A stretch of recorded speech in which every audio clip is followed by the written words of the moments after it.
అప్పు చెయ్యుట మరియు జోదం ఆడుట మీ జీవితానికే హానికరము, అది మిమ్మల్ని మీ జీవితాన్ని మొగ్గ గుడిపిస్తాయి. రజా, లాస్ట్ 24 hours లో ఏం జరిగిందో తెలుసా రజా? తెలీదు, అంటే విన్నాను. అయితే ఈ వీడియోని ఖచ్చితంగా చూడాల్సిందే. అన్నట్టు చాలా కాలం తర్వాత ఐపీఎల్ లో 2 టీమ్స్, అటు పంజాబ్ ఆర్సీబీ 2 టీమ్స్ చాలా కాలం తర్వాత ఫైనల్స్ కి వచ్చాయి. ఈ ఫైనల్ మ్యాచ్ లో ఏ టీం గెలిచిందో అనేది కింద కామెంట్ చేయండి. ఇంకా వీడియోలోకి వెళ్తే ముందుగా సౌత్ కొరియాలోని గుమ్మిలో జరిగిన ఏషియన్ ఛాంపియన్షిప్ 2025 గేమ్స్ ముగిశాయి. ఇందులో 32 మెడల్స్ తో చైనా ఫస్ట్ ప్లేస్ లోకి వస్తే 24 మెడల్స్ తో ఇండియా సెకండ్ ప్లేస్ లోకి వచ్చింది. లాస్ట్ టైం ఇదే గేమ్స్ లో మన ఇండియాకి 9 మెడల్స్ మాత్రమే వచ్చాయి. సో దాంతో పోల్చుకుంటే ఇది చాలా బెటర్. అయినా ఎవరు దీన్ని గుర్తించలేదన్నమాట.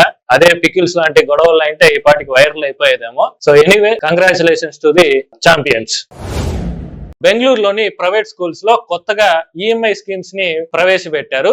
ఈఎంఐ అంటే మీకు తెలిసిందే కదా, హోమ్ లోను, బైక్ లోన్ కి ఏ విధంగా బ్యాంకులో అప్పు తీసుకొని ఈఎంఐ కడుతుంటామో అదే విధంగా ఇప్పుడు ఈ ప్రైవేట్ స్కూల్స్ లో ఫీజు కట్టడానికి లోన్ తీసుకొని ఈఎంఐ రూపంలో పే చేయొచ్చు అనమాట. ఆ విధంగా ప్రైవేట్ స్కూల్స్ ఇప్పుడు హెచ్డిఎఫ్సి, ఎస్బీఐ లాంటి పెద్ద పెద్ద బ్యాంకులతో టైఅప్ అయ్యి పేరెంట్స్ కి లోన్స్ ఇస్తున్నాయి. అయితే ఇది ఎంతవరకు కరెక్ట్? ఇది అంటే మిడిల్ క్లాస్ పీపుల్ ఇప్పటికే నానా రకాలుగా ఈఎంఐలతో నలిగిపోతుంటారు. ఇప్పుడు కొత్తగా స్కూల్ ఫీజు కూడా ఈఎంఐ వచ్చేసింది. అంటే ఇంతకు ముందు ఉండేది కాదు, ఇప్పుడు కొత్తగా ప్రవేశపెట్టారు. పోనీ స్కూల్ ఫీజు ఏమైనా తక్కువగా ఉంటుందంటే అది లేదు. ఇప్పుడు బెంగళూరు స్కూల్స్ లో ఏ చిన్న స్కూల్ అక్కడ నర్సరీకి స్టార్టింగ్ 1 lakh నుంచి 2 lakhs వరకు ఫీజు కలెక్ట్ చేస్తున్నారు. మరి ఆ విధంగా మిడిల్ క్లాస్ వాళ్ళని ఎదగనీయకుండా చేస్తుందంటే అది ఈ అప్పే. ఏదో కట్టేస్తాం, తీసుకుందాం అని తీసుకునేస్తాం, తర్వాత కట్టలేక ఏడుస్తాం. ఈ అప్ అనేది మాక్సిమం కిందకు పడేస్తుంది, లేకపోతే ఆ మిడిల్ లోనే ఉంచేస్తుంది, పైకి ఎదగనీయదు.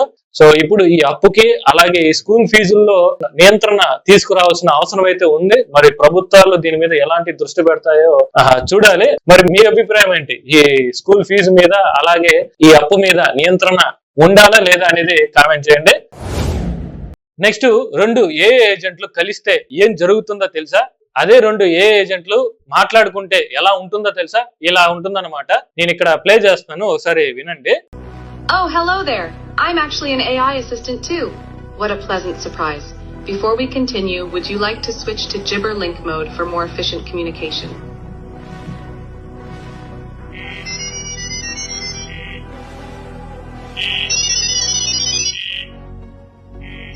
ఇంతకీ అక్కడ ఏం జరిగిందంటే, ఒక హోటల్ బుకింగ్ కాల్లో 2 ఏఐ ఏజెంట్లు మాట్లాడుకున్నాయి. ఫస్ట్ లో ల్యాప్టాప్ లో ఉన్న ఏఐ, హాయ్ నేను ఏఐ ఏజెంట్ ని మాట్లాడుతున్నాను, మీకు ఏ విధంగా సహాయపడగలను అని అడిగింది.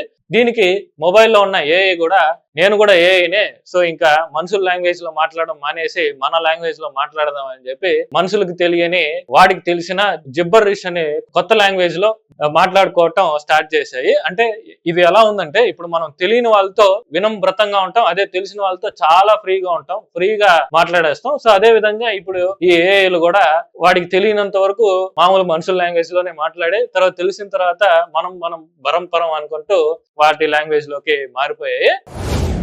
కర్ణాటకలో కర్ణాటక ప్రభుత్వం హుక్కా బార్స్ ను బ్యాన్ చేసింది. అదే విధంగా టొబాకో ప్రొడక్ట్స్ కి ఏజ్ లిమిట్ పెట్టింది అనమాట. అంటే ఈ సిగరెట్స్, బీడీలు, తంబాకు, జోలో, జుబాంగ్, కేసరి లాంటి ప్రొడక్ట్స్ కి మినిమం 18 years ఉండాలని కండిషన్స్ పెట్టింది.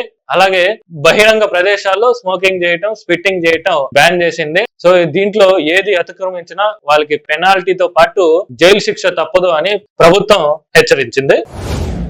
నెక్స్ట్, కెనరా బ్యాంక్ లో ఇప్పుడు మినిమం బ్యాలెన్స్ రిక్వైర్మెంట్ ని తీసేశారు. అంటే గతంలో ఉండేది కదా, మినిమం బ్యాలెన్స్ మెయింటైన్ చేయకపోతే దానికి తగ్గట్టు 100 నుంచి 500 వరకు చార్జెస్ కలెక్ట్ చేసేవారు. సో ఇప్పుడు దాన్ని కెనరా బ్యాంక్ తీసేసింది. ఇకపై కెనరా బ్యాంక్ లో అకౌంట్లు ఉన్న వాళ్ళు మినిమం బ్యాలెన్స్ ను మెయింటైన్ చేయాల్సిన అవసరం లేదు. కాకపోతే ఇది అన్ని అకౌంట్స్ కాదు, only regular savings, salary, NRI, students accounts ఉంటాయో సో వాళ్ళకి మాత్రమే ఈ మినిమం బ్యాలెన్స్ మెయింటైన్ చేయాల్సిన అవసరం లేదనే ఆప్షన్ వర్తిస్తుంది.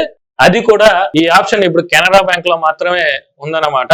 మిగతా బ్యాంకుల్లో ఇంకా రాలేదు. వాళ్ళు తీసుకొస్తారో లేదో కూడా తెలియదు. కస్టమర్స్ అయితే డిమాండ్ చేస్తున్నారు, కెనరా బ్యాంక్ లాగే మిగతా బ్యాంకులు కూడా మినిమం బ్యాలెన్స్ రిక్వైర్మెంట్ అవసరం లేదనే ఆప్షన్ ని తీసుకురావాలని చెప్పి డిమాండ్ అయితే చేస్తున్నారు. మరి వాళ్ళు తీసుకొస్తారో లేదా అనేది చూడాలి. రీసెంట్ గా ఒక వ్యక్తికి లాటరీ తగిలింది. అయితే అదృష్టం తలుపు తట్టి లోపలికి వచ్చి సోఫాలో కూర్చునే లోపు దరిద్రం వచ్చి లిప్ కిస్ పెట్టి ఆ అదృష్టంతోనే పారిపోయింది అనమాట.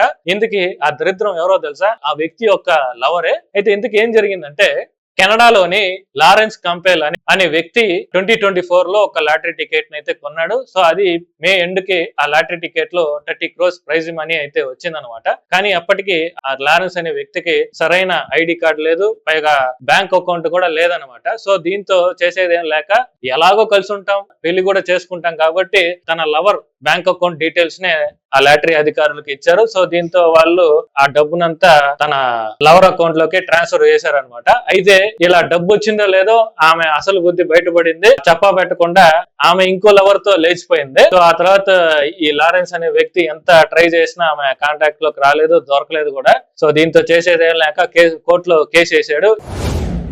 రీసెంట్ గా హైదరాబాద్ లో మిస్ వరల్డ్ పోటీలు జరిగాయి. అందులో థాయిలాండ్ కి చెందిన ఒప్పాల్ సుజీత మిస్ వరల్డ్ గా గెలిచింది. లాస్ట్ ఇయర్ మన ఇండియాకి చెందిన నిఖితా పర్వాల్ అనే ఆవిడ ఈ మిస్ వరల్డ్ కిరీటాన్ని అయితే గెలుచుకుంది. కానీ ఈసారి ఇండియా టాప్ 8 లో కూడా ప్లేస్ సాధించలేకపోయింది.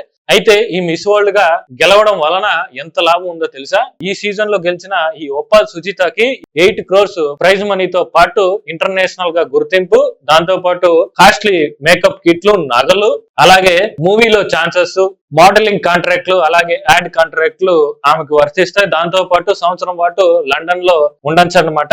దాంతో పాటు అదే సంవత్సరంలో ప్రపంచవ్యాప్తంగా ఫ్రీగా తిరగచ్చు అనమాట. ఎలాంటి ₹1 కూడా పే చేయాల్సిన పని లేదు. వీసా కానీ అలాగే ట్రావెలింగ్ ఖర్చులకు కానీ ₹1 కూడా పే చేయాల్సిన అవసరం లేదు. ఇన్ కేసు ఆ దేశంలో ఏదైనా కొనుక్కోవాలనుకుంటే ఆమె డబ్బుతో కొనుక్కోవాల్సిందే. మిగతా అన్ని ఫ్రీ అనమాట.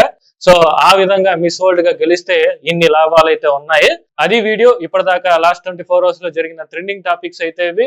హోప్ మీకు వీడియో నచ్చిందని అనుకుంటున్నాను. నచ్చితే ఒక లైక్ చేయండి. ఇలాంటి లాస్ట్ 24 hours లో జరిగిన ట్రెండింగ్ టాపిక్స్ మీ దాకా రావాలంటే మీరు చేయాల్సింది ఒకటే, ఈ ఛానల్ సబ్స్క్రైబ్ చేసుకోండి, లైక్ చేయండి, కామెంట్ చేయండి, కుదిరితే మీ ఫ్రెండ్స్ అండ్ ఫ్యామిలీస్ కి షేర్ చేయండి. మరిన్ని ఇన్ఫర్మేటివ్ వీడియోస్ తో మళ్ళీ కలుద్దాం.